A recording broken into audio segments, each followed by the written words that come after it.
Hello दोस्तों, जैसा कि आपको पता है कि जो राजस्थान स्टेट इलेक्ट्रिसिटी बोर्ड का जो एग्ज़ाम है वो अप्रैल में होना था, है ना, 15 से 30 अप्रैल के बीच में।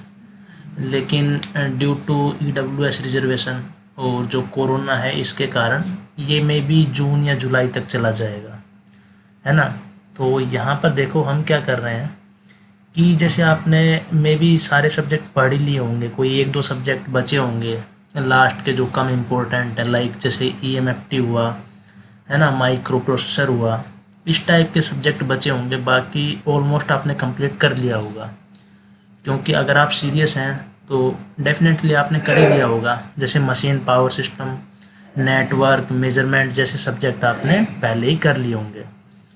तो यहाँ पर देखिए, अब हम यहाँ पर क्या करेंगे।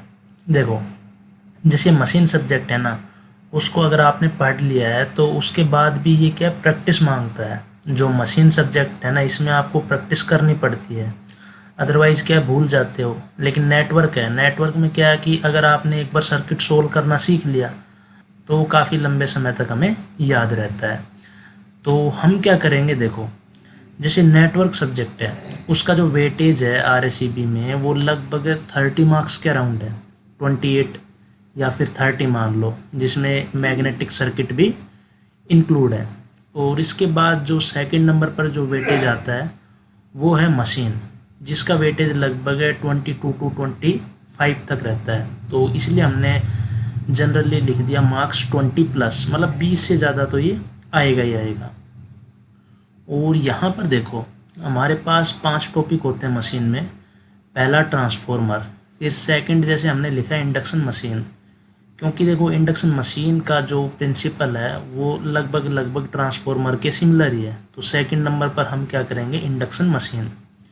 और फिर थर्ड है डीसी मशीन, फोर्थ है सिंक्रोनस मशीन, और पांचवा सबसे इम्पोर्टेंट टॉपिक है, क्योंकि एईजेई में बहुत सारे क्वेश्चन आते हैं सिंगल फेज मशीन से और जो स्पेशल मशीन है यहाँ से। तो हमारे पास 5 टॉपिक हैं अगर मेजरली हम देखें तो, transformer, induction machine, DC machine, synchronous machine, single phase and special machine. तो हम यहाँ पर क्या करेंगे, देखो, जो हम ये बैच चला रहे हैं ना ऑनलाइन यूट्यूब पर, इसमें हम केवल प्रैक्टिस करेंगे। तो जैसे डेली की डेली हम 30 या 40 प्रॉब्लम्स मशीन की डिस्कस करेंगे। और स्टार्टिंग डेफिनेटली हम ट्रांसफॉर्मर से ही कर रहे हैं। तो यहाँ पर क्या करेंगे, हम जो भी प्रीवियस ईयर में एईजेई अदर स्टेट के जो एईजेई के एग्ज़ाम होते हैं ना, उनके जो क्वेश्चंस आए हुए हैं उनको डिस्कस करेंगे। मतलब एक भी क्वेश्चन है ना, कोई ऐसा नहीं रहेगा कि जो आपके आने की पॉसिबिलिटी ना रखता हो। हर क्वेश्चन अपने आप में बहुत ज़्यादा इम्पोर्टेंट है, क्योंकि यहाँ पर जो भी क्वेश्चन हम कर रहे हैं ना, सारे सेलेक्टेड क्वेश्चन हैं। अपने मन से कोई भी क्वेश्चन हमने नहीं लिख रखा। जो भी यूपीपीसीएल, जेईई, यहाँ तक जैसे कोई भी आईएएस का जो एग्ज़ाम है उसमें जो ऑब्जेक्टिव क्वेश्चंस हैं, सारे इम्पोर्टेंट क्वेश्चंस हमने यहाँ पर सिलेक्ट किए हुए हैं। और जैसे प्रीवियस ईयर का जो आरएससीबी का एग्ज़ाम है उसके क्वेश्चंस तो हमने यहाँ पर सारा इंक्लूड किया हुआ है। और इसमें क्या है, जैसे कोई एग्ज़ाम एग्ज़ाम वगैरह होता है ना, जैसे टेक्स्ट बुक पर कुछ पेपर्स हैं या फिर कोई और कोचिंग क्लासेस के पेपर हैं, तो उसमें भी कुछ इंपॉर्टेंट जो क्वेश्चन है वो भी यहाँ पर सिलेक्ट किया हुआ है। यानी कि ये जो सीरीज जो आपकी चलने वाली है ना, अगर इसको आप देख लोगे ना तो लगभग अगर मान लो 25 क्वेश्चन मशीन से आ रहे हैं ना, तो 20-21 क्वेश्चन तो आपको यहीं से मिल जाएंगे। ठीक है। और इसके बाद हम क्या करेंगे, जैसे यहाँ पर कोई भी क्वेश्चन डिस्कस करेंगे तो उसकी हम सफिशिएंट थ्योरी बताएंगे। मतलब ऐसा नहीं है कि हम मतलब मशीन पढ़ाने लग गए, उस क्वेश्चन को थोड़ा डिटेल में डिस्कस करेंगे। अगर आपको मतलब आता है और उसका कॉन्सेप्ट बहुत ही अच्छे से पता है तो आप उस क्वेश्चन का आंसर देख के स्किप कर सकते हो, आगे अगला जो क्वेश्चन है नेक्स्ट उसको आप देख सकते हो। और अगर किसी को लगता है कि भाई एक बार थ्योरी देख लेते हैं, क्योंकि देखो एक बार अगर थ्योरी पर आपने कमांड बना लेना मशीन में तो वो काफ़ी लंबे टाइम तक चलेगी। मशीन एक ऐसा सब्जेक्ट है जिसको आप रट नहीं सकते, ठीक है ना। मतलब मशीन का जो एक कॉन्सेप्ट है वो आगे आने वाले कॉन्सेप्ट को भी रिलेट करता है। इसमें ऐसा नहीं है कि आप मतलब जैसे मैग्नेटिक मटेरियल के बारे में आपको पता नहीं है और आपने मशीन पढ़ना स्टार्ट कर दिया है ना। मतलब हर चीज़ एक दूसरे से लिंक है।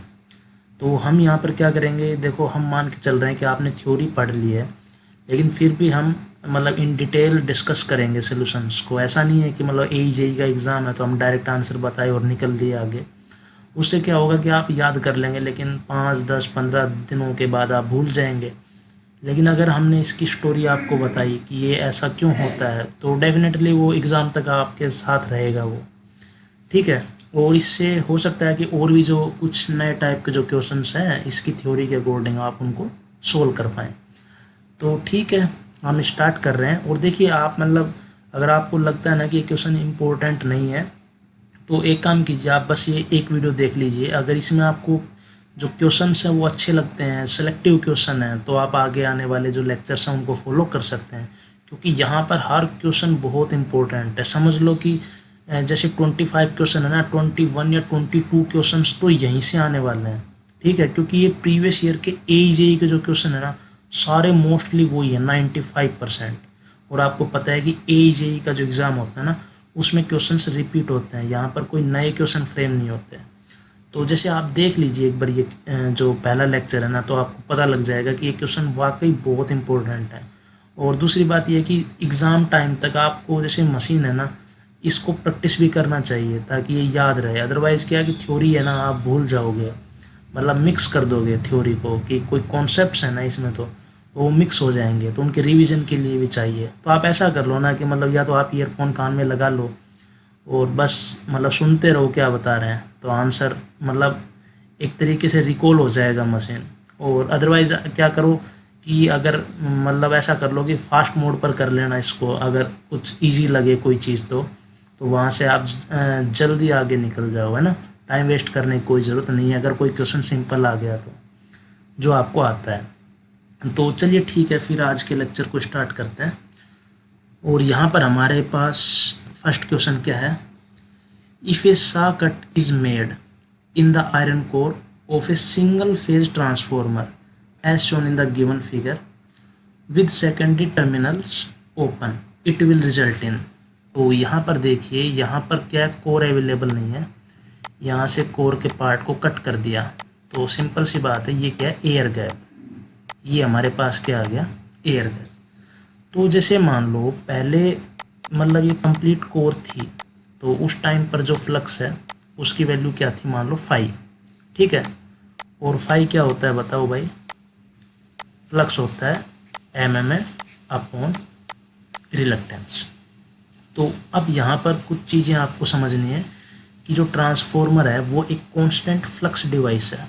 अब ये कैसे, देखो पहले थोड़ा सा ना इसको समझ लो।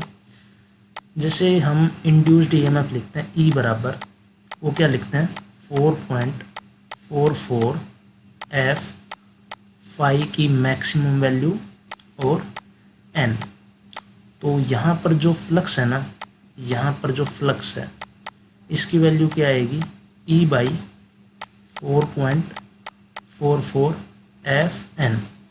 तो जनरली क्या है कि हम जैसे E मतलब जो सप्लाई वोल्टेज मतलब इंड्यूस्ड EMF है ना, मतलब जनरली अगर ड्रॉप को नेग्लिजिबल मानो तो ये सप्लाई वोल्टेज की इक्वल ही है। और यहाँ पर फ्रीक्वेंसी और नंबर ऑफ टर्न्स अगर ये कांस्टेंट है, इन जनरल हम रखते भी हैं, तो जो φm है वो क्या आएगा, कांस्टेंट, वो क्या आएगा, कांस्टेंट। तो अब देखिए एक बात और समझ लीजिए कि जैसे फ्लक्स है ना, ये तो टाइम के साथ वेरी करता है, तो हम जैसे बोलते हैं ना कि फ्लक्स कांस्टेंट है, इसका मतलब क्या है। तो देखो बच्चों, जो फ्लक्स है ना वो तो कांस्टेंट ही है, ये लोड के साथ वेरी नहीं करता। टाइम के साथ तो वेरी करेगा, लोड के साथ वेरी नहीं करता। जैसे अगर मान लो हम लोड इंक्रीज़ करें ना, तब भी जो फ्लक्स है ना उसका ग्राफ जो टाइम के साथ बनेगा वो यही बनेगा। तो फ्लक्स कांस्टेंट होने का मतलब क्या होता है कि लोड जब हम इंक्रीज़ करेंगे तो जो कोर है ना उसमें फ्लक्स की वैल्यू चेंज नहीं होगी, डेफिनेटली टाइम के साथ चेंज करेगा। तो ठीक है मतलब कॉन्सेप्ट इतना था कि जो ट्रांसफॉर्मर है उसमें जो फ्लक्स है वो क्या रहेगा, कांस्टेंट।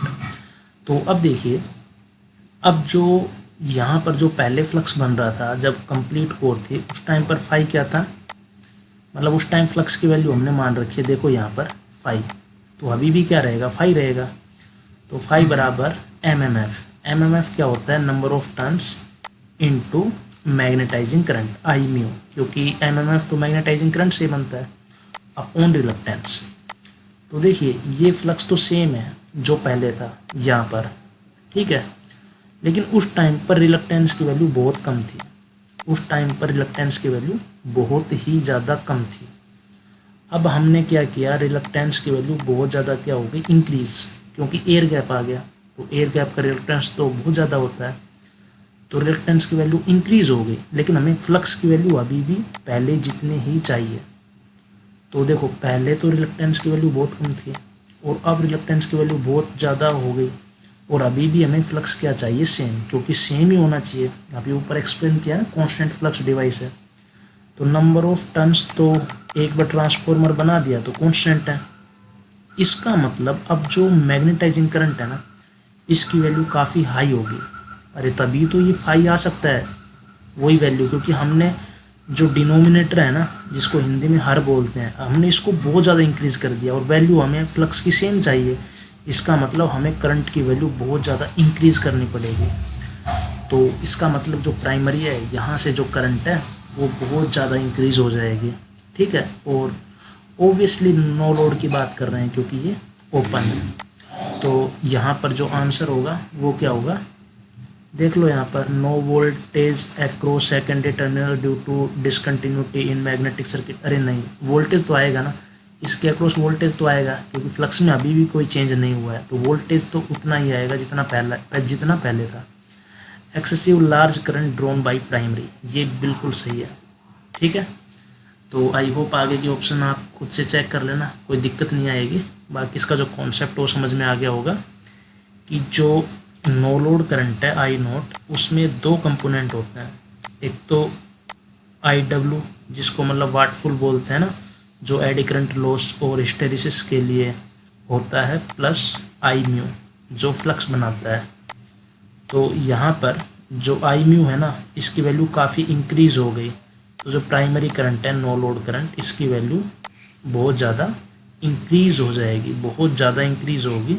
बहुत ज़्यादा क्यों, क्योंकि आई म्यू की वैल्यू बहुत ज़्यादा इंक्रीज़ हो गई, क्योंकि रिलक्टेंस की वैल्यू काफ़ी इंक्रीज़ हो गई। सेम फ्लक्स के लिए आई म्यू को इंक्रीज़ होना पड़ेगा।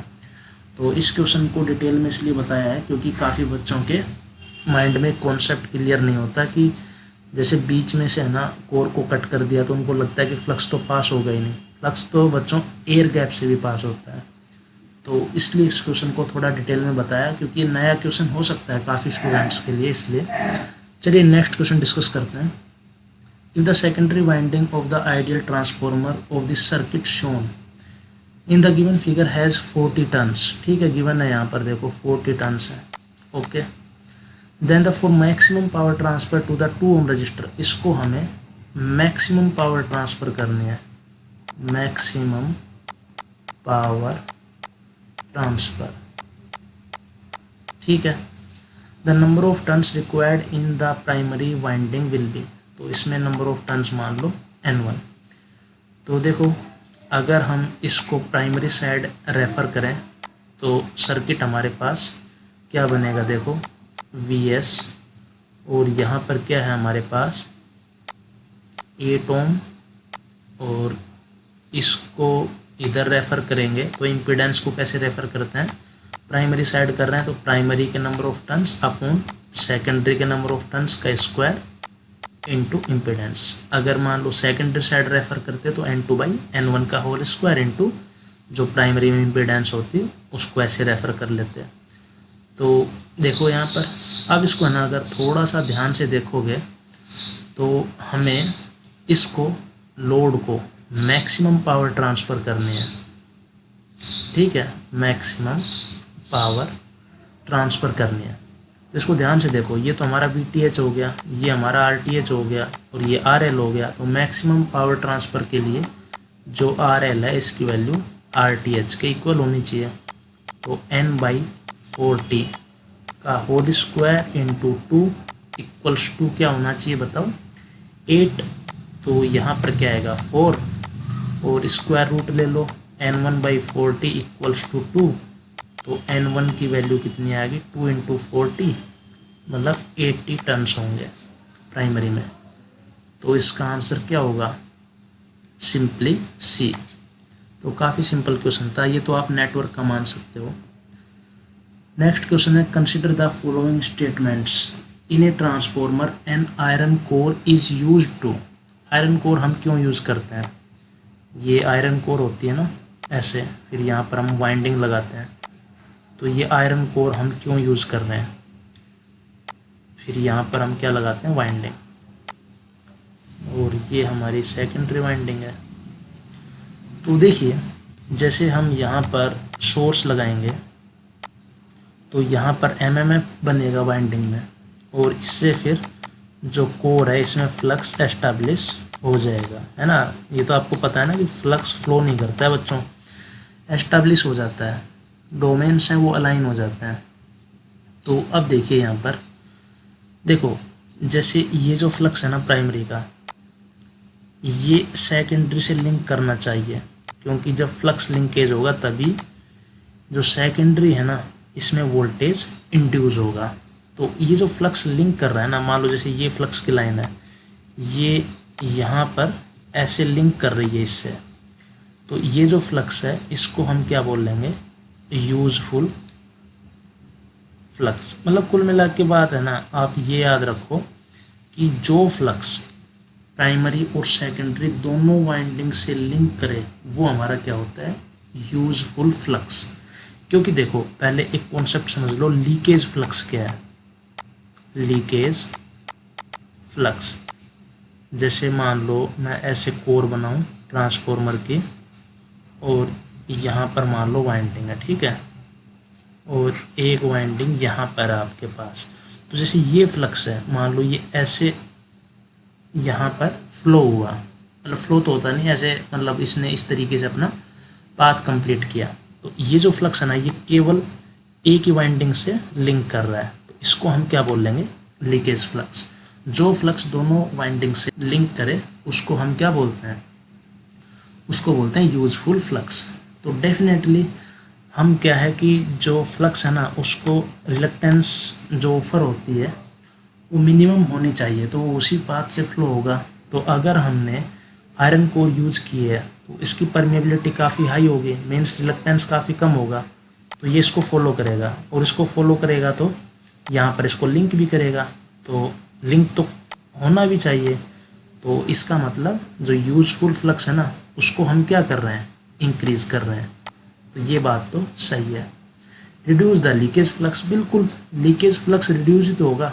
अरे जैसे मान लो ये फ्लक्स ऐसे इस्टेब्लिश हुआ तो ये ऐसे ही इस्टेब्लिश होगा ना, क्योंकि यहाँ पर जो ये है ना क्या बोलते हैं इसको, परमिएबिलिटी या फिर रिलक्टेंस, ये काफ़ी कम है, तो एयर में तो फ्लक्स जाएगा नहीं ऐसे, क्योंकि ऐसे क्यों जाएगा, जब ये जो रिलक्टेंस है, ये जो ऑफर हो रहा है ये तो काफ़ी कम है ना, तो फिर ये ऐसे इस्टेब्लिश होके ऐसे क्यों आएगा, एयर की तो जो रिलक्टेंस है वो काफ़ी ज़्यादा है।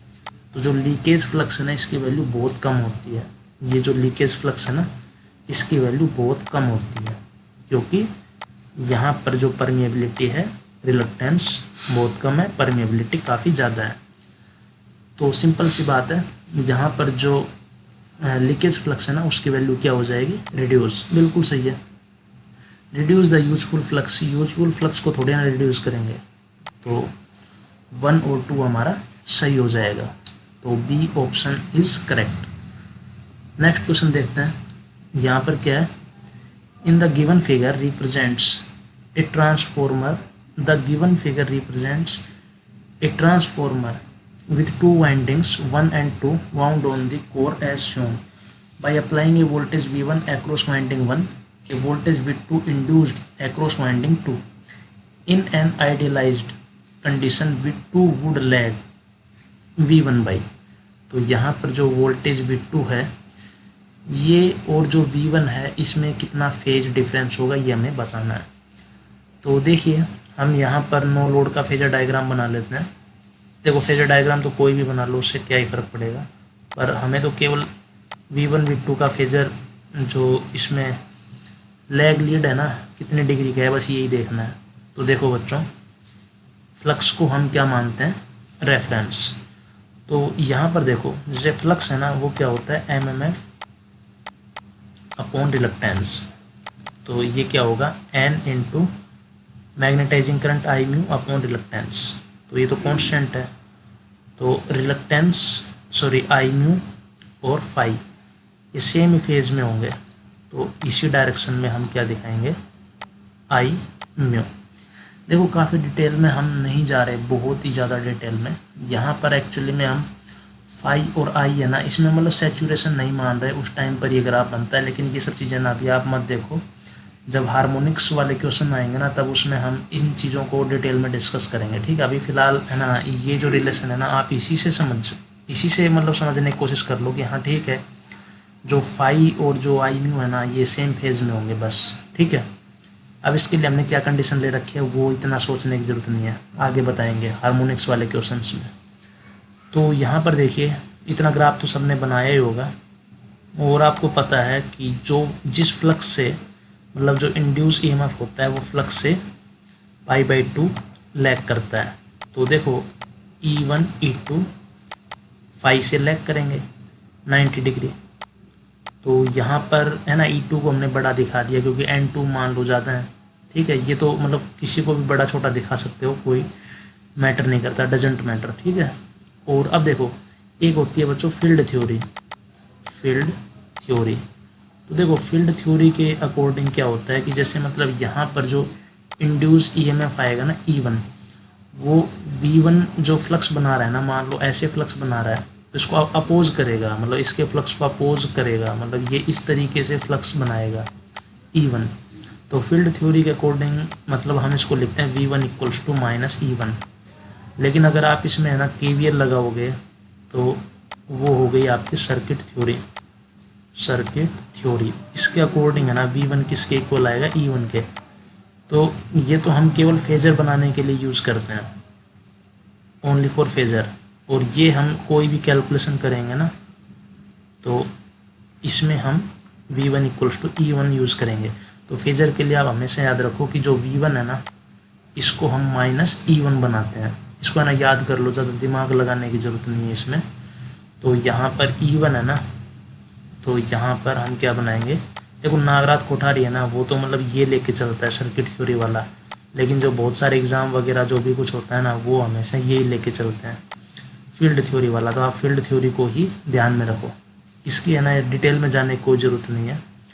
तो यहाँ पर जो V1 है इसको हम फेजर बनाने के लिए -E1 के इक्वल करेंगे। तो यहाँ पर देख लो कि जो E2 है ना वो तो V2 ही है यहाँ पे, है ना। जो ये V2 लिखा है ना, देखो यहाँ पर जो ये V2 लिखा है ये तो E2 ही है, यहाँ पर हम E2 ही तो मानते हैं इंड्यूस ईएमएफ, और इसको ये V2 बोल रहे हैं।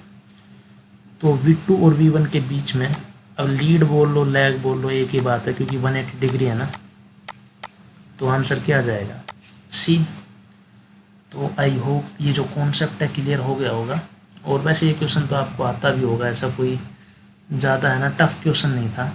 तो यहाँ पर बस केवल एक चीज़ याद रखो कि फेजर बनाने के लिए V1 को हमेशा -E1 आपको लेना है फेजर में। और सर्किट थ्योरी मीन्स जैसे हम क्वेश्चन सोल्व करेंगे ना तो उसमें V1 = E1 ही लेंगे, वहाँ पर हम ये जो साइन है ना ये कंसिडर नहीं करते। तो ये समझ में आ गया होगा। और लीड लैग का कॉन्सेप्ट तो आपको आता ही होगा, नेटवर्क पढ़ के आए हो भाई, उसमें तो आपने किया ही है। देखो नेटवर्क हम इसलिए नेटवर्क है ना उसके क्वेश्चन अभी हम इसलिए नहीं करवा रहे क्योंकि वो मतलब जनरली क्या बच्चे उसको पहले ही कर लेते हैं, वो नहीं करेंगे तो फिर तो तैयारी करने का कोई सेंस ही नहीं है।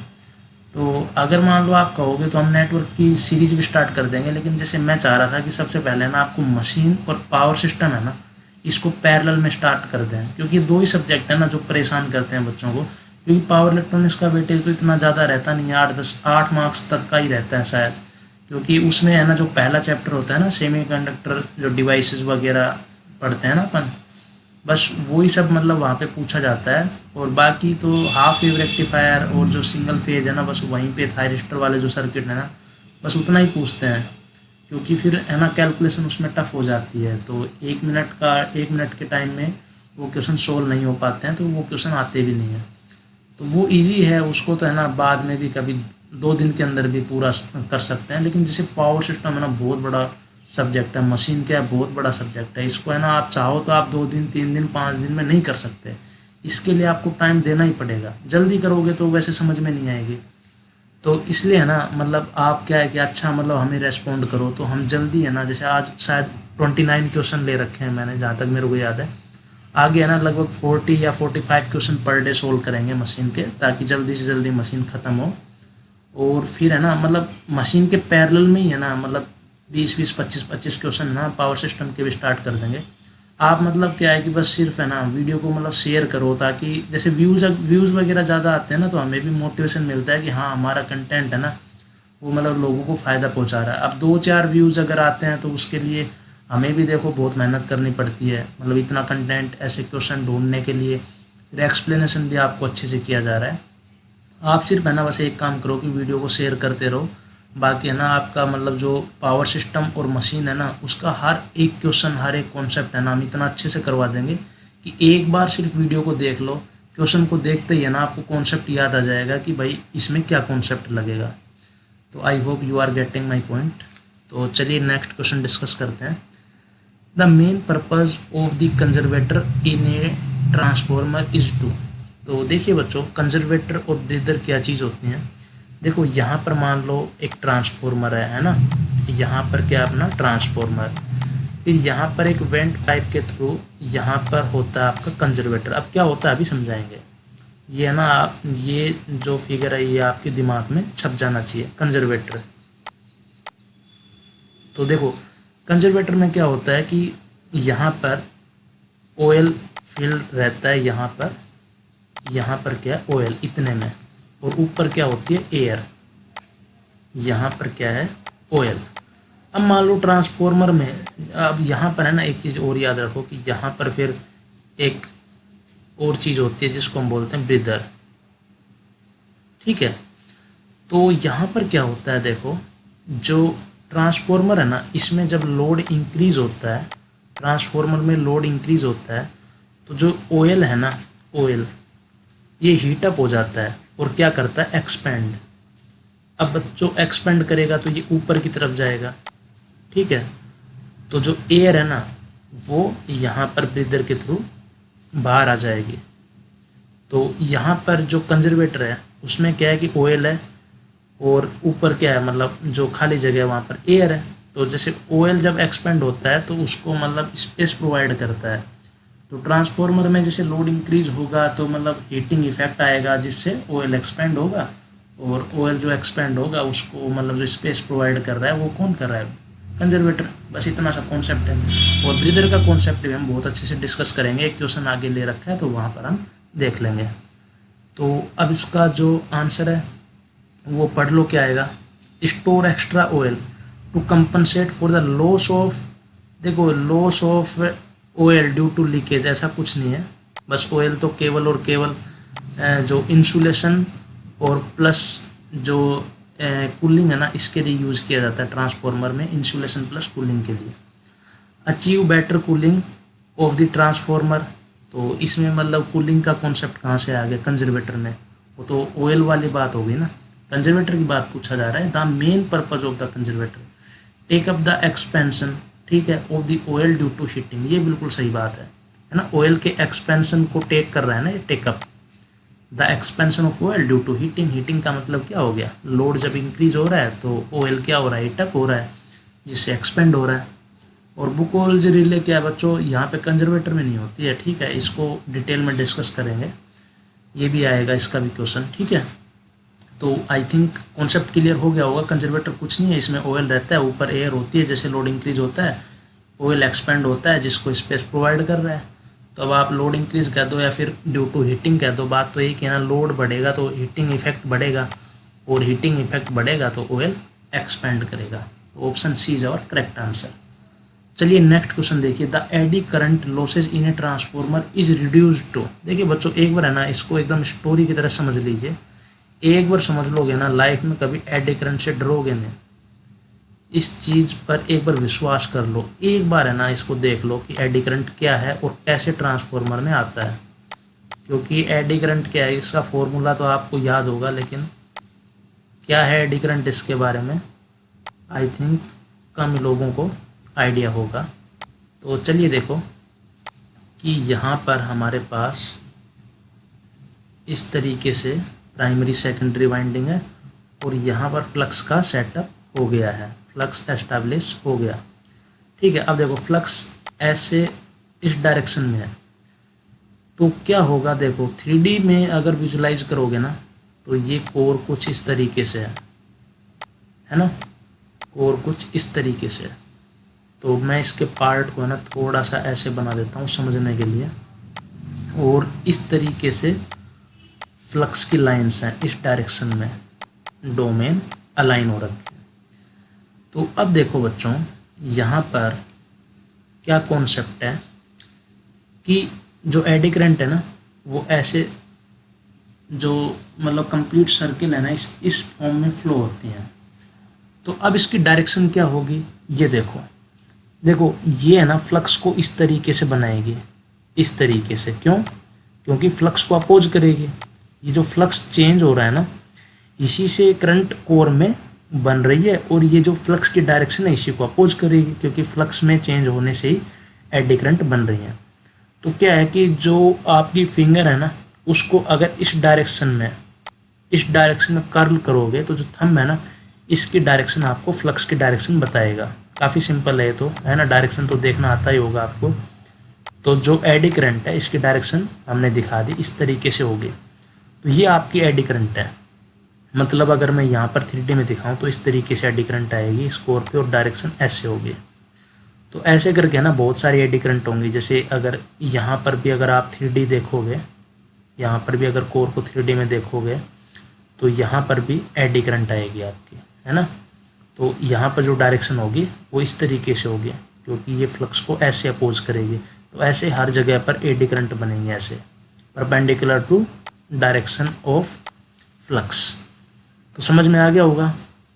तो ये आपकी एडी करंट है। अब देखो, अब एडी करंट को अगर हमें रिड्यूस करना है ना तो अब हम क्या करेंगे, देखो यहाँ पर आपके पास ये है ना, ये क्रॉस सेक्शन थोड़ा सा है ना ऐसे सही नहीं दिखाया पर ठीक है समझ जाओ, ऐसे क्रॉस सेक्शन है और इस तरीके से फ्लक्स की लाइन पासेज हो रही है यहाँ से। तो अब देखो, अब हम क्या कर रहे हैं, मान लो कि ये जो है ना मतलब जो डायरेक्शन मतलब ये जो कोर दिखा रहे हैं ये आपकी सॉलिड नहीं है। हमने क्या किया, एक लेमिनेशन लिया और ये आपका लेमिनेशन है, ये आपका एक लेमिनेशन है। इसके बाद हमने क्या किया है, ध्यान से देखो, हमने फिर इंसुलेशन लगा दिया। क्या लगा दिया, इंसुलेशन। और इसके बाद हमने क्या किया, एक दूसरा लेमिनेशन लगा दिया यहाँ पर आपके पास एक और लेमिनेशन लगा दिया। और इसके बाद हमने क्या किया, फिर से इंसुलेशन लगा दिया। ठीक है, तो इस तरीके से प्रोसेस आगे हमने किया। तो अब क्या होगा, अब यहाँ पर ध्यान से समझने की कोशिश करो कि जो एडी करंट है ना वो अब इस तरीके से फ्लो नहीं हो पाएगी। क्योंकि देखो जैसे मतलब ये जो है ना मतलब इसको क्या बोलते हैं, लेमिनेशन बोलते हैं। ये जो एक जो सीट बोल रहा हूँ ना इसको, ये एक लेमिनेशन है। अगर इस लेमिनेशन में फ्लो होगी ना, देखो यहाँ पर अगर इस लेमिनेशन में ये फ्लो हुई तो इसके बाद इंसुलेशन आ गया तो ये आगे तो फ्लो ही नहीं हो सकते। मतलब ये जो इतना बड़ा सर्किल बन रहा था ना एडी करंट का, अब ये छोटे छोटे सर्किल बनेंगे। जैसे मतलब ये एक लेमिनेशन है तो बस केवल इसमें फ्लो होगी, क्योंकि इसके बाद तो फिर हमने इंसुलेशन लगा दिया। फिर दूसरी क्या आ गई, लेमिनेशन, फिर इसमें छोटी सी करंट फ्लो होगी। तो हमने एडी करंट का जो पाथ है उसको इंटरप्ट कर दिया। तो वो अब कम्प्लीटली, जैसे पहले मतलब पूरा एक ये था ना सॉलिड स्ट्रक्चर, देखो यहाँ पर ऐसे, तो यहाँ पर ऐसे एडी करंट फ्लो हो रही थी। अब क्या हुआ, जैसे हमने ये एक लेमिनेशन यूज़ किया, फिर इसके बाद हमने क्या लगा दिया, इंसुलेशन, और फिर दूसरा लेमिनेशन यूज़ किया, फिर इंसुलेशन, फिर तीसरा लेमिनेशन। तो अब यहाँ पर है ना करंट ऐसे फ्लो नहीं हो सकती, क्योंकि बीच में इंसुलेशन आ रहा है, ये इसको अलाउ ही नहीं करेगा करंट को फ्लो होने के लिए। इंसुलेशन का काम क्या है, जो करंट है उसको अपोज करना, उसके फ्लो को। तो बस केवल ऐसे ही फ्लो होंगी। तो एडी करंट देखो रिड्यूस हो गई। ठीक है, तो फिर आप कहोगे सर है ना मतलब लेमिनेशन है, इनको और थिन कर लो, मतलब बहुत ही बारीक बारीक कर लो, फिर तो और भी कम एडी करंट फ्लो होगी। तो बात सही है, लेकिन इससे क्या है कि जो मैकेनिकल स्ट्रेंथ है ना कोर की वो भी डिक्रीज होती है। तो जनरली हम 50 हर्ट्ज ट्रांसफॉर्मर के लिए 50 हर्ट्ज ट्रांसफॉर्मर के लिए 0.35 mm थिकनेस की जो लेमिनेशन है यूज़ करते हैं। तो समझ में आ गया होगा कि जो लेमिनेशन है ना उससे क्या हो रहा है, जो एडी करंट लॉस है वो रिड्यूस हो रहा है। तो simply option D is our correct answer. पूरी समझ में आना चाहिए, इसको ना रटना नहीं है। दूसरी बात, जो एडी करंट लॉस है ना, अगर वैसे मतलब एग्ज़ाम में आ जाए तो थिकनेस के स्क्वायर के प्रोपोर्शनल है। तो अब हमने क्या किया, थिकनेस को रिड्यूस कर दिया। तो जो ये है ना हमारा मतलब एडी करंट लॉस वो क्या हो गया, रिड्यूस। और मतलब यहाँ पर आपको समझ में भी आ रहा होगा कि हमने एडी करंट के पाथ को हमने इंटरप्ट कर दिया, तो एडी करंट क्या हो गया, रिड्यूस। तो समझ में आ गया होगा, एडी करंट रिड्यूस होगा तो लॉस भी कम हो जाएंगे। तो एडी करंट लॉस क्या हो गए, कम। तो समझ में आ गया ट्रांसफॉर्मर में एडी करंट किस तरीके से बनता है, लेमिनेशन हमने क्यों यूज़ किया।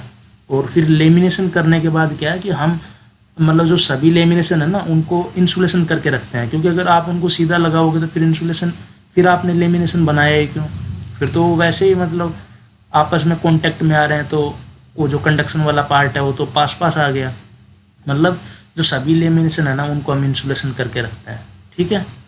तो समझ में आ गया होगा। Next question, when the primary of a transformer is connected to a DC supply. देखो काफ़ी इंपॉर्टेंट क्वेश्चन है, क्योंकि देखो बहुत सारे बच्चे हैं ना, ये तो इंटरव्यू में भी ये क्वेश्चन पूछ लेते हैं, ये तो एग्ज़ाम में आने लायक बिल्कुल क्वेश्चन बनता है। ये तो देखो यहाँ पर ये क्या है आपकी, मान लो प्राइमरी है और ये मान लो सेकेंडरी है। तो देखो यहाँ पर आपने क्या लगा दी, डीसी वोल्टेज।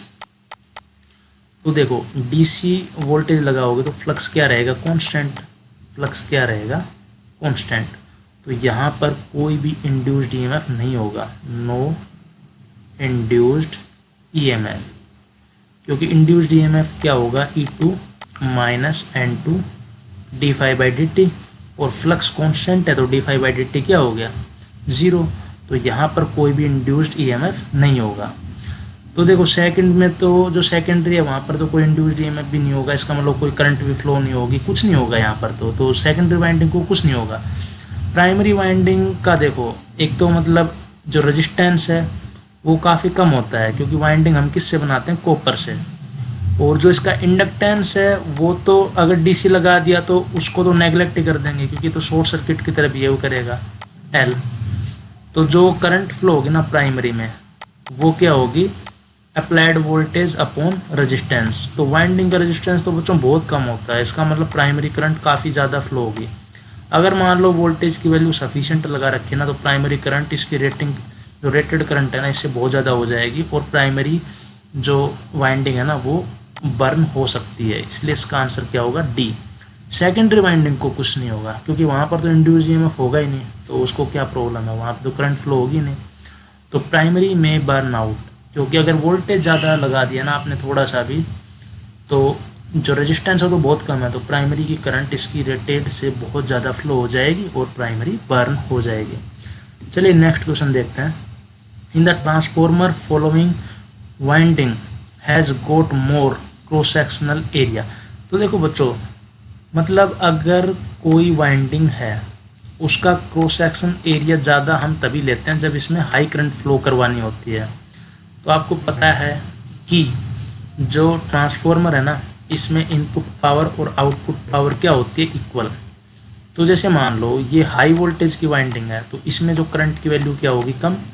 और यहाँ पर अगर मान लो लो वोल्टेज है तो यहाँ पर करंट की वैल्यू क्या होगी, हाई होगी, क्योंकि V1 equal V1 I1 V2 I2 के बराबर होना चाहिए। तो देखो हमें पता है कि जो हाई करंट है ना उसके लिए हम मोर क्रॉस सेक्शनल एरिया लेंगे, मोर क्रॉस सेक्शनल एरिया, ठीक है। हाई करंट के लिए हम क्या लेंगे, मोर क्रॉस सेक्शनल एरिया। इसका मतलब हाई करंट किधर फ्लो होगी, जिधर वोल्टेज की वैल्यू क्या होगी, लो। मींस लो वोल्टेज वाइंडिंग में हमें पता है हाई करंट फ्लो होती है, तो हम यहाँ पर क्या यूज़ करेंगे, मोर क्रॉस सेक्शनल एरिया वाइंडिंग में, क्योंकि इसमें करंट की वैल्यू क्या होगी, बहुत ज़्यादा। देखो अगर थिन वायर ले लोगे, मान लो आपने थिन वायर ले लिया, ठीक है, तो यहाँ पर करंट की वैल्यू क्या है, बहुत ज़्यादा हाई है, तो इसमें लॉस क्या होंगे, I² इंटू R, और R क्या होता है, रो इंटू L/A। ए अगर बहुत कम होगा ना तो R की वैल्यू बहुत ज़्यादा होगी और करंट की वैल्यू बहुत ज़्यादा है, तो I² R मीन्स लॉस बहुत ज़्यादा होंगे, और बहुत ज़्यादा होंगे तो जो वायर है वो क्या हो जाएगा, मेल्ट हो जाएगा। तो प्रॉब्लम हो जाएगी। तो इसलिए तो समझ में आ गया होगा। नेक्स्ट क्वेश्चन देखिए, ए ट्रांसफॉर्मर कांट रेज और lower the voltage of A DC supply because. देखो मतलब कहने का मतलब ये है कि एक ट्रांसफॉर्मर में अगर हम डीसी सप्लाई दें तो कोई भी एम्पलीफिकेशन और कोई भी वोल्टेज का एम्पलीट्यूड रिडक्शन नहीं होगा। क्यों? तो ये तो सिंपल सी बात है यार। सेकेंडरी वाइंडिंग पर वोल्टेज तभी आएगा जब इसमें जो फ्लक्स है वो लिंक करेगा, मतलब फ्लक्स लिंकेज टाइम के साथ क्या करेगा, वेरी, मतलब फ्लक्स लिंकेज चेंज होना चाहिए। कुल मिला के बात ये है। तो यहाँ पर आपने क्या लगा दिया, यहाँ पर आपने लगा दी डीसी वोल्टेज, और अब आप सोच रहे हैं कि इसके जो वोल्टेज लेवल है ना ये या तो रिड्यूस हो जाए या फिर इंक्रीज हो जाए, तो नहीं होगा। क्यों? क्योंकि जो यहाँ पर इंड्यूस ईएमएफ है वो क्या होगा, -N2d∅dt, ज़ीरो, क्योंकि जो फ्लक्स है डीसी के लिए क्या बनेगा, यहाँ पर फ्लक्स भी कांस्टेंट। तो यहाँ पर जो इंडक्शन होगा, इलेक्ट्रोमैग्नेटिक इंडक्शन, वो तो होगा ही नहीं। क्यों?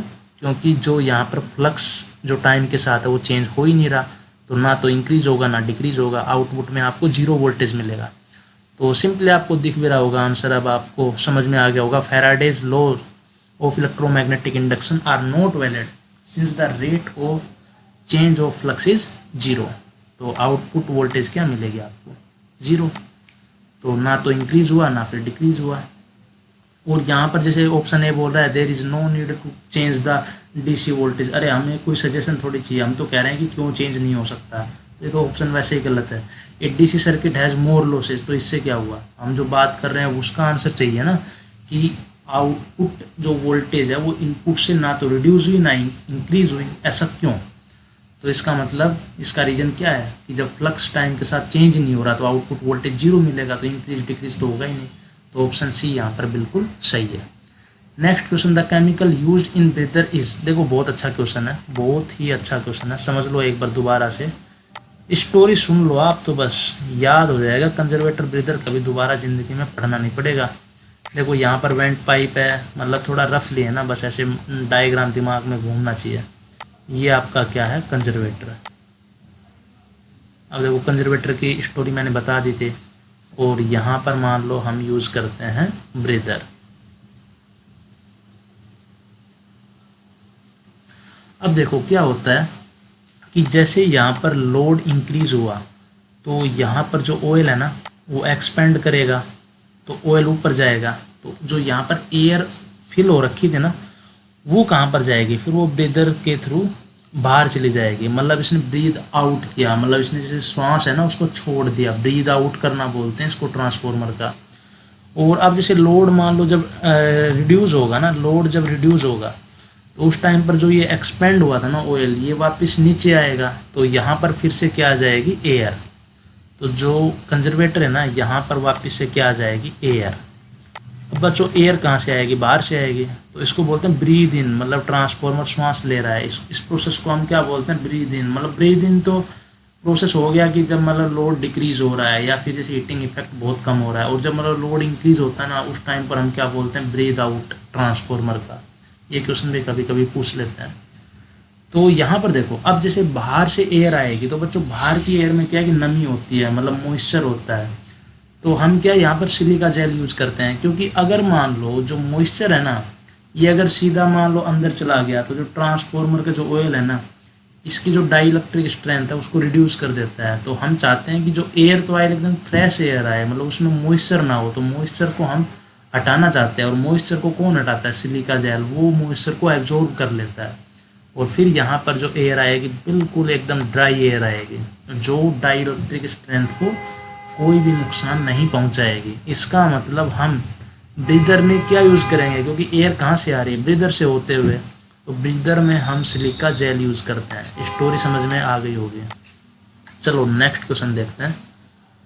The size of a transformer core will depend on. देखो समझ में आ जाएगा, कुछ रटना नहीं है। ई बराबर क्या होता है, 4.44 F फाई। देखो ये फ्लक्स जो होता है ना मैक्सिमम वैल्यू होता है। ये क्वेश्चन भी कभी कभी पूछ लेते हैं, जो ट्रांसफॉर्मर की जो ये इक्वेशन है ना इसमें जो फ्लक्स है वो कौन सा है, RMS है या फिर मैक्सिमम है, तो ये मैक्सिमम वैल्यू होती है। इसका ड्राइव भी करेंगे आगे। तो फाई एम और यहाँ पर क्या होता है एन। तो देखो फाई जो होता है ये किसके इक्वल होता है, बी इंटू ए। तो यहाँ पर जो इंड्यूस ईएमएफ है ये किसके इक्वल आ गया, 4.44 F B M A into N. तो जो एरिया है क्रॉस सेक्शनल एरिया वो कितना आ गया, ई अपॉन 4.44 एफ और यहाँ पर क्या आएगा बी एम एन।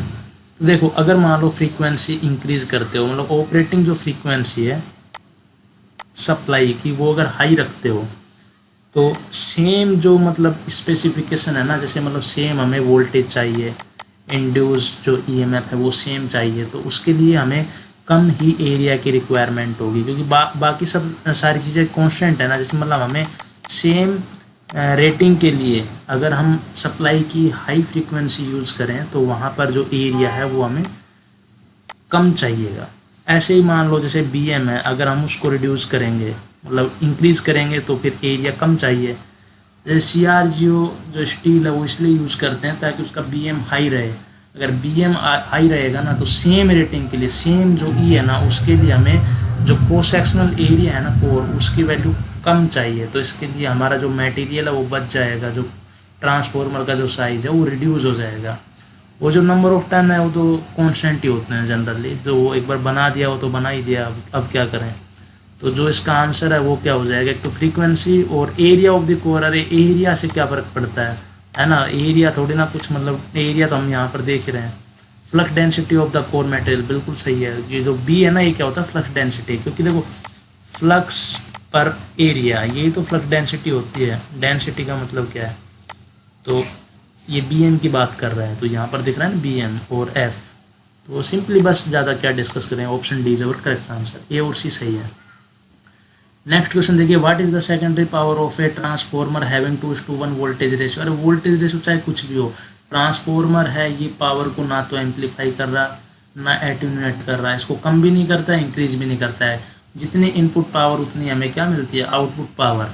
तो आउटपुट पावर भी कितनी होगी, देखो what is the secondary power if primary power is, primary के बराबर ही तो होगी सेकेंडरी, ठीक है ना, जितनी इनपुट उतनी आउटपुट।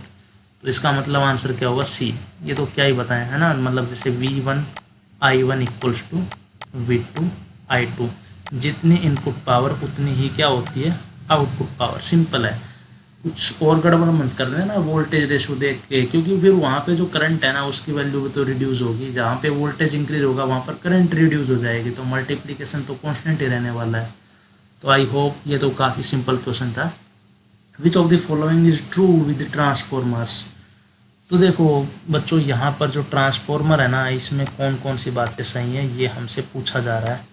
तो ये आपका ट्रांसफॉर्मर है, ठीक है, और ये आपकी प्राइमरी वाइंडिंग है और ये आपकी सेकेंडरी वाइंडिंग है। देखो क्या क्वेश्चन है, they work on the principle of induction. बिल्कुल सही बात है, म्यूचुअल इंडक्टेंस पर काम करता है। वो कैसे, देखो म्यूचुअल इंडक्टेंस का मतलब है कि हम अगर एक करंट में कोयल, मतलब एक कोयल में अगर करंट फ्लो करवाएं तो उसका जो फ्लक्स है वो सेकेंडरी से मतलब दूसरी कोयल से लिंक करके दूसरी में इंड्यूस ईएमएफ बना देता है। तो ये जो कोर है इसकी परमेबिलिटी काफ़ी हाई होती है, तो ये इससे लिंक करेगा और इसमें इंड्यूस ईएमएफ बना देगा। तो इसका मतलब ये कौन सा प्रोसेस है, इंडक्शन है। अब मान लो यहाँ पर हम अगर लोड लगा दें तो इसमें भी जो करंट है वो फ्लो होगी, तो इसका जो फ्लक्स है वो प्राइमरी से लिंक करेगा। तो यहाँ पर जो इंड्यूस जो ईएमएफ आएगा वो क्या हो जाता है, E1। तो मतलब कुल मिला के ना इतना डिटेल में मत जाओ, आपको दिख रहा है कि इंडक्शन का मतलब क्या है कि अगर एक करंट में फ्लो करवाते हैं करंट तो दूसरी से उसका फ्लक्स लिंक करता है, तो वहाँ से उसमें भी जो वोल्टेज है वो इंड्यूस हो जाता है। तो इस प्रोसेस को हम क्या बोलते हैं, इंडक्शन प्रोसेस। तो प्रिंसिपल ऑफ इंडक्शन पे काम करता है, ठीक है। The voltage can be either stepped up और स्टेप डाउन। बिल्कुल सही बात है, ये तो स्टेप डाउन और स्टेप अप तो ट्रांसफॉर्मर पढ़ते ही हैं, इनका यूज ही है और क्या है। तो option C is our correct answer. Next question, a transformer with 1:1 turns ratio is called. देखो बच्चों जैसे मतलब आपने पढ़ा होगा ये हमारा थायरिस्टर है और यहाँ पर हमारा गेट है, तो इसमें जो करंट है ना थायरिस्टर में बच्चों किलो एम्पियर में फ्लो होती है। ये हाई पावर का सर्किट है, और जो गेट है ना इसमें तो मतलब मिली एम्पियर में करंट फ्लो होती है, ठीक है। तो ये हमारा कंट्रोल सर्किटरी है, ये जो गेट है ये कंट्रोल सर्किट है। अब control circuit very low power का सर्किट है। अब आप चाहते हो कि ये देखो ध्यान से, ये बिल्कुल है ना इलेक्ट्रिकली कनेक्टेड है हाई पावर सर्किट से, हाई पावर सर्किट से बिल्कुल इलेक्ट्रिकली कनेक्टेड है। हम चाहते हैं कि ये है ना हाई पावर सर्किट और जो लो पावर सर्किट है ना कंट्रोल सर्किट, वो क्या है कि बिल्कुल सेपरेट हो जाएं। तो हम क्या करते हैं बच्चों, बीच में ना आइसोलेशन ट्रांसफॉर्मर यूज़ करते हैं। यहाँ पर हम क्या यूज़ करेंगे, आइसोलेशन ट्रांसफॉर्मर। इससे क्या होता है कि जो हमारा यहाँ पर जो कंट्रोल सर्किट है ना, जो लो पावर सर्किट है वो हाई पावर सर्किट से अलग हो जाता है, जिससे हमारा मतलब जो सेफ्टी है ना वो बच हो जाती है। मतलब हमारे सेफ्टी के लिए हम इसको यूज़ कर रहे हैं। तो ये तो कोई भी चाहिएगा ना कि मतलब high power circuit low power circuit से अलग रहे, क्योंकि उससे अगर कोई मतलब कोई ऑपरेटर है तो यहाँ पर जान माल की हानि हो सकती है, सिंपल सी बात है।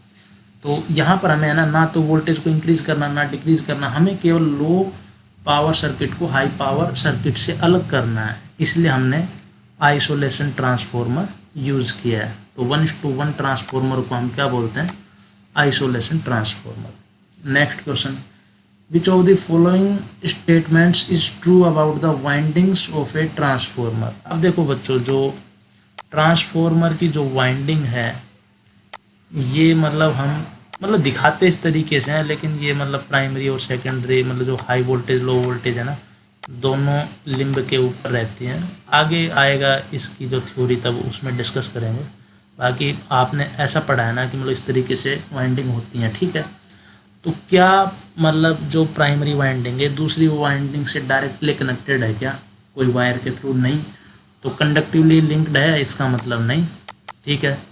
Windings are not linked at all. तो बच्चों लिंक तो है, क्यों? ये मैग्नेटिक सर्किट के थ्रू लिंक है। यहाँ पर फ्लक्स लिंक कर रहा है ना दोनों वाइंडिंग से, तो दोनों वाइंडिंग म्यूचुअली कनेक्टेड हैं। लेकिन कैसे कनेक्टेड हैं, वो मैग्नेटिक सर्किट के थ्रू कनेक्टेड है। तो ये कह रहा है कि कोई लिंक नहीं है, लिंक नहीं है तो फिर सेकेंडरी में वोल्टेज कैसे आ रहा है, गलत बात। Windings are electrically linked, electrically तो कोई कनेक्शन हो ही नहीं रखा, ये भी गलत है। इंडक्टिवली लिंक, अब इंडक्टिव इफेक्ट जो इंडक्शन है ना इसको तो डिटेल में डिस्कस कर दिया पिछले जो क्वेश्चन था ना उसमें। तो option B is our correct answer. Next question, which of the following is not a type of construction used for single phase transformer. देखो बच्चों, कोर और सेल के बारे में तो है ना सबको ही पता है। एक ट्रांसफॉर्मर और होता है बेरी टाइप ट्रांसफॉर्मर। इसमें क्या होता है कि ऐसे प्रोजेक्टेड ऐसे कोर है, ये इसकी कोर है, ठीक है। मतलब एक काम करा, नेट पे ना सर्च मारना बेरी टाइप ट्रांसफॉर्मर, तो ये जो प्रोजेक्टेड है ना ये दिख रहा है, ये इसकी कोर है। और यहाँ पर ऐसे प्राइमरी वाइंडिंग करते हैं ये, और ये मान लो हम इसकी सेकेंडरी वाइंडिंग करते हैं। इस तरीके से वाइंडिंग होती है। और ये जो प्रोजेक्टेड दिख रहा है ना ये कोर है इसके, ये क्या है आपका बेरी टाइप ट्रांसफॉर्मर। तो मतलब बेरी टाइप ट्रांसफॉर्मर भी होता है, ऐसा याद रख लो। और ये बता दिया, गूगल पे सर्च कर लो। तो पहला भी ठीक है, सेकंड भी ठीक है। मतलब डी हमें नहीं पता रूफ टाइप, तो इसका मतलब आंसर क्या होगा हमारा, डी। तो आई होप ये समझ में आ गया होगा। बेरी टाइप और याद रख लो, कोर और सेल के बारे में हमें पता है।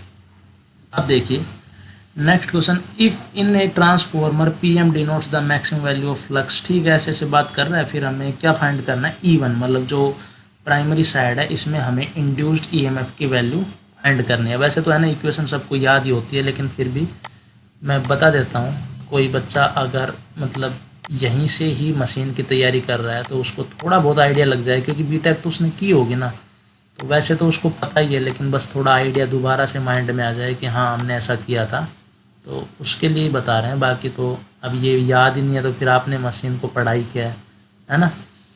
तो यहाँ पर देखो जैसे इंड्यूस्ड EMF E1 है, तो E1 की वैल्यू क्या होगी बच्चों, -N1 d∅/dt।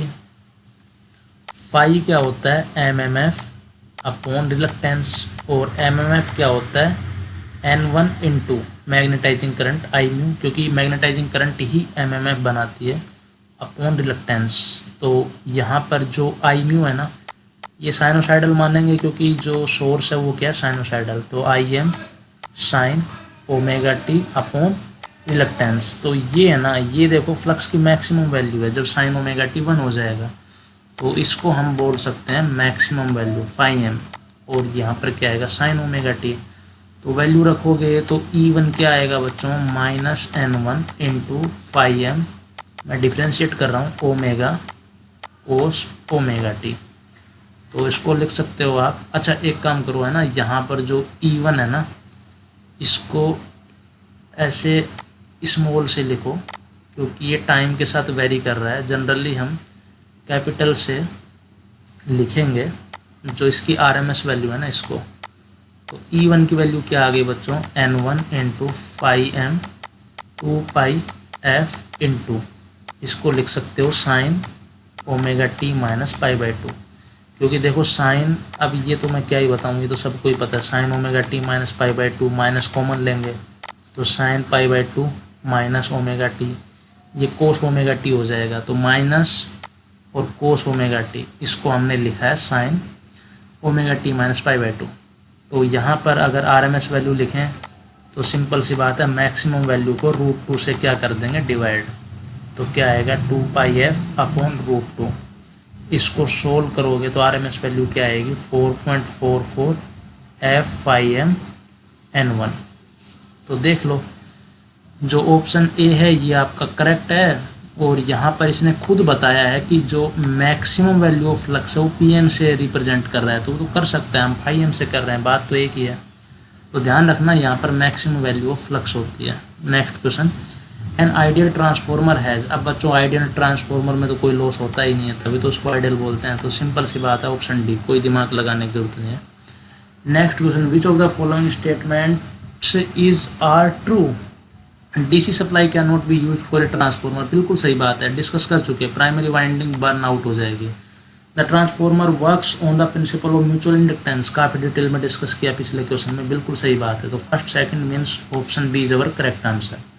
Next question, identify the symbol of isolation transformer. अब जो आइसोलेशन ट्रांसफॉर्मर है वो 1:1 होता है, मतलब हमें ना तो वोल्टेज को इंक्रीज करना ना डिक्रीज करना, तो हम सेम नंबर ऑफ टर्न्स लेके चलेंगे, तभी तो प्राइमरी और सेकेंडरी का वोल्टेज सेम रहेगा। तो किसमें दिख रहा है, ऑप्शन ए में। Next question, high silicon content steel is used for transformer for construction to. देखो बहुत अच्छा क्वेश्चन है, शानदार क्वेश्चन है, थ्योरी समझो एक बार इसकी। देखो जो रिलक्टेंस है उसको हमें रिड्यूस करना है, मतलब जो परमिएबिलिटी है उसको हाई रखनी है, तो उसके लिए हम जो स्टील है इसको यूज़ करते हैं। लेकिन स्टील में एक कमी है, वो क्या है कि इसकी कंडक्टिविटी हाई है। अगर कंडक्टिविटी हाई है ना, तो जो एडी करंट है, एडी करंट उसको कोई अपोज ही नहीं करेगा। अरे अगर किसी की कंडक्टिविटी हाई होगी तो एडी करंट तो उसमें ज़्यादा फ्लो होगी ना, करंट को तो और भी ज़्यादा स्मूथ होगा फ्लो होना, क्योंकि कोई उसको अपोज तो कर नहीं रहा है। तो हम क्या करते हैं कि जो स्टील है ना, स्टील, इसमें हम सिलिका ऐड कर देते हैं, सिलिकॉन। सिलिकॉन ऐड करने से क्या होता है कि जो इसकी रजिस्टिविटी है ना वो इंक्रीज़ हो जाती है। रजिस्टिविटी इंक्रीज़ होगी तो कंडक्टिविटी क्या हो जाएगी, कम। इससे जो एडी करंट है ना, एडी करंट ये रिड्यूस हो जाएगी। तो इसका मतलब हम अगर एडी करंट रिड्यूस हो रही है तो एडी करंट लॉस भी क्या हो जाएंगे, रिड्यूस, सिंपल सी बात है। तो यहाँ पर जो मेन काम है ना वो क्या कर रहा है, एडी करंट को रिड्यूस, मतलब कुल मिला के कुछ नहीं। स्टील की कंडक्टिविटी हाई होती है तो एडी करंट उसमें ज़्यादा होगी, सिलिकॉन ऐड करने से उसकी रजिस्टिविटी बढ़ जाती है, मीन्स कंडक्टिविटी रिड्यूस हो जाती है, जिससे एडी करंट रिड्यूस हो जाती है, इससे एडी करंट लॉस कम हो जाएंगे। लेकिन बच्चों एक चीज़ और याद रखना, ये है ना काफ़ी हद तक हिस्टेरिसिस लॉस को भी कम करता है। तो अगर मान लो एक ऑप्शन ई मैं बनाऊँ जिसमें बी एंड सी दे दूं, तो यहाँ पर इसको टिक मारना है। लेकिन मेनली जो मेन काम करता है ना वो एडी करंट लॉस को रिड्यूस करता है। तो अगर ये अलग अलग ऑप्शन दे रखे हैं ना तो आपको एडी करंट वाला लगाना है, और दोनों भी एक ही ऑप्शन में दे दिए तो ये ही लगाना है, क्योंकि हिस्टेरिसिस और एडी करंट दोनों को कम करता है, लेकिन मेनली एडी करंट के ऊपर ज़्यादा इफेक्ट करता है। आई होप ये समझ में आ गया होगा। Next question, a magnetizing force of 800 ampere turn per metre will produce a flux density of. देखो फ्लक्स डेंसिटी क्या होती है, बी बराबर म्यू एच। एयर के लिए बी बराबर क्या आएगा, म्यू नॉट एच। तो बी बराबर क्या होता है, 4π10⁻⁻7 हेनरी पर मीटर इंटू एच की वैल्यू कितनी दे रखी है, 800। सोल्व करोगे तो क्या आएगा, 1 मिली वेबर पर मीटर स्क्वायर। अरे बी क्या होता है 5/A, तो वेबर पर मीटर स्क्वायर, तो इसकी यूनिट हो गई। और जब इसको सोल्व करोगे ना तो 1 × 10⁻³ आ जाएगा, तो 1 मिली वेबर बोल दिया हमने इसको। कुछ नहीं कैलकुलेशन करनी है, तो option D is our correct answer. Next question, transformer core is laminated in order to, काफ़ी डिस्कस किया ग्रेट डिटेल में, क्योंकि हमने इसको शायद दूसरे तीसरे क्वेश्चन में डिस्कस कर लिया था। लेमिनेशन यूज़ करते हैं एडिफरेंट लॉस को रिड्यूस करने के लिए। Next question, the minus sign in the expression E बराबर, देखो ई बराबर n/dt, इसको तो हम बोलते हैं फैराडे लॉ। क्या बोलते हैं? Faraday's law. और ई बराबर -n/dt, इसको हम बोलते हैं लेंज लॉ। लेंज लॉ, क्योंकि लेंज लॉ हमें बताता है कि जो ये इंड्यूस ईएमएफ जो हुआ है ना, इसकी डायरेक्शन और बताता है। जो फ्लक्स में चेंज होने से जो इंड्यूस ईएमएफ बन रहा है ना, ये इसी को अपोज करता है, इसलिए हमने यहाँ पर माइनस साइन लगाया है, मतलब कुल मिला के डायरेक्शन बताता है। तो ये क्या है? Lenz law.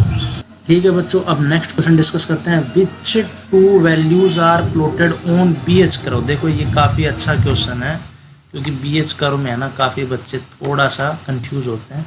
ये BH है, तो B बराबर क्या होता है बताओ? B बराबर 5/A, एरिया तो जनरली कांस्टेंट होगा, और H बराबर क्या होगा?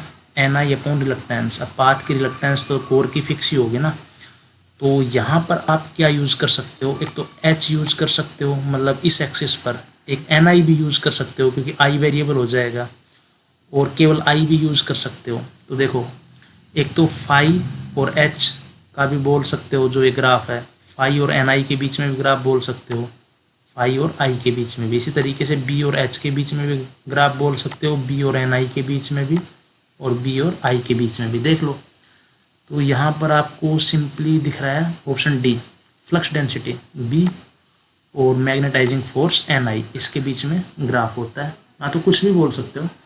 तो ये इतने सारे कॉम्बिनेशन बन गए, ये सब क्या है? BH curve. तो option D is our correct answer, है ना। सिंपल है, थोड़ा सा समझ लो इसको, मैंने बता दिया। एरिया कांस्टेंट होता है, रिलक्टेंस कांस्टेंट होता है, और यहाँ पर जो हमने I यूज़ किया ना, इसमें जो N है उसको कांस्टेंट मान लिया, क्योंकि I वेरिएबल है। I वेरिएबल है तो Ni भी वेरिएबल होगा, क्योंकि अगर N कांस्टेंट है तो I वेरिएबल है तो Ni भी वेरिएबल है, तो हम जो H है ना उसकी जगह Ni भी लिख सकते हैं। किसी भी चीज़ को वेरी करवा के हम ग्राफ प्लॉट कर सकते हैं। बात एक ही है, डिपेंड करता है कि हम किस को वेरी कर रहे हैं और किसके रेस्पेक्ट में ग्राफ बना रहे हैं।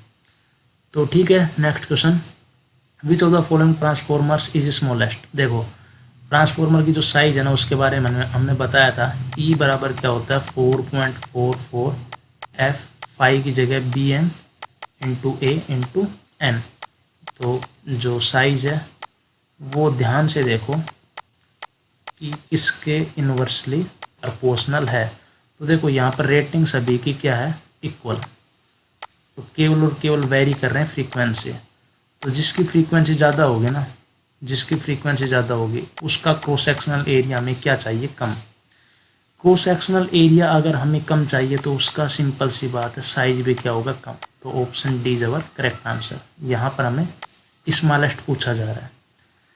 Next question, a transformer having 1000 turns in primary winding is connected to a single phase 250 volt. कुछ नहीं, देखो यहाँ पर N1 दिया हुआ है 1000, और V1 दिया हुआ है 250, और V2 दिया हुआ है 400, N2 फाइंड करना है। तो V1/V2 इक्वल्स टू N1/N2। तो N2 कितना आ गया? V1, सॉरी यहाँ पर क्या आएगा? V2 × N1 अपॉन यहाँ पर आएगा V1। तो भाई V2 बताओ कितना है? 400 × N1, 1000 अपॉन 250, तो 10 कैंसिल आउट, और यहाँ पर 25, 4 4 चौक 16, 1600 आंसर आ गया। जो N2 में मतलब जो सेकेंडरी है उसमें नंबर ऑफ टर्न्स कितने होंगे? 1600। तो option A is our correct answer. A transformer transforms, तो देखो फ्रीक्वेंसी को तो बच्चों ये ट्रांसफॉर्म करता नहीं, क्योंकि ई क्या होता है? इंड्यूस्ड ईएमएफ 4.44 F, फाई, और यहाँ पर क्या होता है N। तो ये तो सप्लाई वाली जो फ्रीक्वेंसी है वो तो सेम ही आ गई, तो फ्रीक्वेंसी को चेंज नहीं करता है। और यहाँ पर जो वोल्टेज है बच्चों, वोल्टेज को देखो चेंज करता है, लेकिन ओनली लिख दिया, मतलब जैसे V1 I1 equals to V2 I2। अगर मान लो वोल्टेज यहाँ पर कम है और यहाँ पर वोल्टेज ज़्यादा है, मतलब स्टेप अप अगर किया है वोल्टेज को, तो यहाँ पर जो करंट है ना वो हाई होगी और यहाँ पर क्या होगी, लो। मतलब इसने साइमल्टेनियसली करंट को भी चेंज किया है। मतलब इफेक्ट केवल ये नहीं है कि हमने वोल्टेज को मतलब इंक्रीज़ कर दिया। अगर ऐसे मान लो वोल्टेज को इंक्रीज़ करने लग गए और करंट की वैल्यू एट ए टाइम अगर सेम हो गई, इसका मतलब हमने पावर को इंक्रीज़ कर दिया। समझ रहे हो ना, थोड़ा सा दिमाग पे जोर डालो। अगर एक सर्किट में वोल्टेज की वैल्यू इंक्रीज़ हो रही है तो एट ए टाइम उसी वहीं पर करंट की वैल्यू क्या हो रही होगी, डिक्रीज। मतलब एट ए टाइम वोल्टेज और करंट दोनों को ट्रांसफॉर्म करता है। ठीक है ना, तो आई होप ये समझ में आ गया होगा, क्योंकि यहाँ पर ओनली लिखा हुआ है ना, इसलिए ये गलत है। अच्छा, यहाँ पर जो ट्रांसफॉर्मर है ये फ्रीक्वेंसी को ट्रांसफॉर्म नहीं करता, इसका एक्सप्लेनेशन थोड़ा देख लीजिए, है ना, क्योंकि ये तो आपकी आरएमएस वैल्यू लिखी हुई है, तो इससे थोड़ी ना बता पाएंगे। तो यहाँ पर देखिए, क्वेश्चन डिस्कस किया था ना, इसी से बता देता है।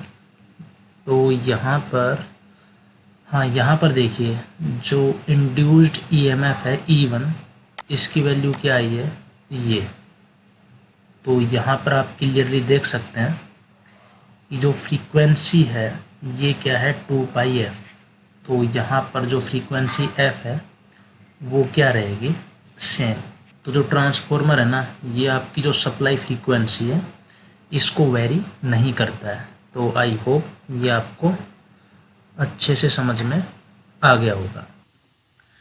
The no load current in a transformer lags the supply voltage by. देखो बच्चों, काफ़ी ठीक ठाक क्वेश्चन है। यहाँ पर क्या फाई, यहाँ पर मैग्नेटाइजिंग करंट आई म्यू, इतना तो ग्राफ बता ही दिया था। और यहाँ पर क्या है, मान लो E2 और यहाँ पर मान लो E1, और यहाँ पर आपके पास है supply V1 equal to minus E1। देखो नो लोड की बात कर रहा है, अब आइडियल तो हम ले नहीं रहे, तो यहाँ पर जो हिस्टेरिसिस करंट, जो hysteresis loss plus eddy current loss को हमने IW से रिप्रेजेंट किया है। तो देखो नो लोड पर जो मतलब आई म्यू है ना, इसकी जो वैल्यू है वो काफ़ी ज़्यादा होती है, तो इसलिए हमने इसके लेंथ को ज़्यादा बनाया है। ठीक है, तो यहाँ पर अगर no load current I nought को दिखाओगे तो आई नोट किसके इक्वल होगा, IW और आई म्यू के फेजर सम के इक्वल। तो यहाँ पर अगर IW और आई म्यू बराबर होते तो ये एंगल कितना आता, 45 डिग्री। ठीक है, यहाँ पर आई म्यू काफ़ी ज़्यादा है, इसलिए ये जो एंगल है ये इंक्रीज़ होगा, और ये एंगल है ना जनरली 70 to 75 डिग्री होता है। तो आंसर क्या आएगा, डी। और वैसे अगर मान लो ये पता भी नहीं है, तब भी देखो जीरो है नहीं, 90 हो नहीं सकता, 110 आगे तो जाएगा नहीं ये, तो क्या बच गया, ऑप्शन डी। लेकिन फिर भी आप याद रखो कि 70 to 75 डिग्री होता है। और एक बात और, यहाँ पर देखो पावर फैक्टर, मतलब इनपुट वोल्टेज और इनपुट करंट V1 और आई नोट के बीच में जो एंगल होगा उसी का जो कोसाइन है वो पावर फैक्टर होता है, इनपुट पावर फैक्टर। तो जो इनपुट पावर फैक्टर है वो लगभग 0.2 के आसपास होता है, क्योंकि थीटा कितना है, थीटा लगभग 70 to 75 डिग्री की रेंज का है। तो यहाँ से जो कोस थीटा है ना उसकी वैल्यू काफ़ी कम होती है। इसका मतलब जब नो लोड पे ट्रांसफॉर्मर होता है ना, तो इनपुट पावर फैक्टर की बैंड बजी होती है, बहुत कम होता है इनपुट पावर फैक्टर। तो ठीक है बच्चों, आज का जो लेक्चर है ये यहाँ पर समाप्त होता है। तो ठीक है, अब देखिए आप कमेंट सेक्शन में इस वीडियो के बारे में ज़रूर बताएं कि मतलब आपको कैसा लगा, आप क्या चाहते हैं, क्या इम्प्रूवमेंट चाहते हैं, मतलब एक्सप्लेनेशन को रिड्यूस करके नंबर ऑफ़ क्वेश्चन बढ़ाएं या फिर नंबर ऑफ़ क्वेश्चन कम करके हम एक्सप्लेनेशन को बढ़ाएं, मतलब जैसा आपको लगे वो हमें बताएं। और वीडियो को शेयर करें। देखो हमारा अगर आप मोटिवेशन बढ़ाओगे ना, तो सिंपल सी बात है, आपके लिए ना पैरेलली इतनी ही डिटेल में हम पावर सिस्टम की भी जो सीरीज़ है ना वो स्टार्ट कर देंगे। एक बार देख लोगे ना पूरा, मतलब 2 पॉइंट जैसे मैक्सिमम शायद यूट्यूब पे क्रॉस 2 होती है, तो 2 क्रॉस पे एक बार देख लो तो आपका टाइम भी सेव होगा। और एक बार देख लोगे ना तो दोबारा आई थिंक ये जो क्वेश्चन है इनके रिगार्डिंग जो कॉन्सेप्ट है ना, इनको दोबारा देखने की ज़रूरत नहीं पड़ेगी। तो ठीक है बच्चों, चैनल को लाइक करें, शेयर करें, सब्सक्राइब करें, और जो बेल आइकन है उसको प्रेस कर लें, ताकि जैसे ही नेक्स्ट वीडियो अगले दिन आए तो आपको नोटिफिकेशन मिल जाए, सर्च नहीं करना पड़े। मतलब डेली टू डेली जो भी आपका मशीन का देखने का जो शेड्यूल आप बनाओगे वो कंप्लीट टाइम टू टाइम होता रहे।